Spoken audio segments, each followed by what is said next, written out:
for me flakes. Looking for me friggin' flakes. Alright fellas, welcome back. It's about goddamn time we did a final thoughts, final tasting and wrapped up another playlist. This is the first ever New England IPA that we brewed up here. I haven't got the recipe to hand, but there was wheat in this, there was flaked barley in this, and there was a good amount of a base malt to bump it up to 7%-ish. It's a big old double IPA really. Oh, and it's got quite the head to get through. It's really dense, but it's kicking off a beautiful, beautiful aroma. I've been in the past recently been brewing up sort of 4% and things like that, and after a couple of weeks they tend to be starting to get into the peak of condition, the peak of drinking. This one has took about 3-4 weeks to get to the point where I think it's about there, and it's 7%. It was just a little bit too heaty on the ABV, and it's mellowed now. But anyway, before we get into that, let's take a sipper.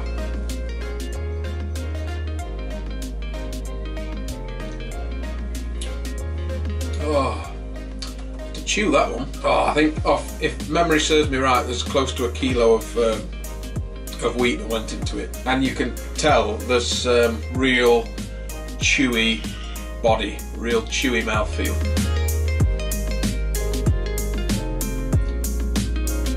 The aroma on it, very double IPA-esque. It's really tropical. There's quite a bit of an orangey tangerine aroma coming out of it, and equally so some real sticky malts. Other than that, it's nice and clean, which is good. It follows through onto the flavour with the hop character. Really nice and tropical, still quite fresh. I would have thought after a month of conditioning the hops would have sort of took a back seat, or started to, but they don't appear to be doing that. They're still very present. The bitter aspect to it is balancing out that sweetness. Not quite, the sweetness is still just a little bit too much, but there's a good amount of bittering in it, so it is sort of helping that. The hops are more present, more pronounced than the malts, and I think the conclusion I've come to this is that I over-egged the batter first off for doing this style of beer. I went for a big beer, and although there are separate elements that run throughout it that I love the aroma, I like the mouthfeel, I like the bittering, I like that little bit of residual sweetness in there, but as a whole it doesn't work quite as well as I would have liked it to. Everything's just a little bit out of balance, which is a shame, because some days I pick it up and have a drink and I think, yeah, I really like it, and then other days I come in and I was like, oh, there's too much residual sweetness, there's too much body, it's too alcoholic, it's too much of an ABV to it, but it's not bad at all.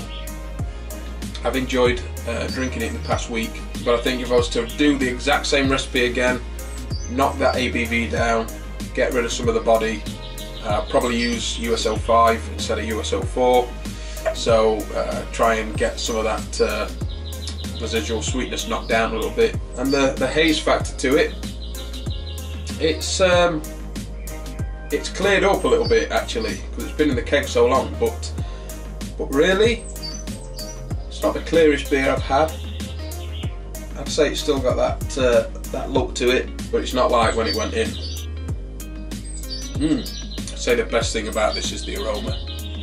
It's a top-notch hot bomb of an aroma. But for my first toe dipping into the style, I'm quite pleased with it. Quite pleased with it. Now, we do know, if you've been following, that I'm sat on the next New England IPA, which is the Mosaic New England IPA, the recipe that was loosely based on the Mosaic Pale. That is getting kegged tomorrow. And then we'll have a sneak peek on that one. Hit my numbers on it big time. It's going to turn out about 5%, so it's already bringing the ABV down from this. So we're going to see if I've nailed it with the body and the ABV and bittering and everything else.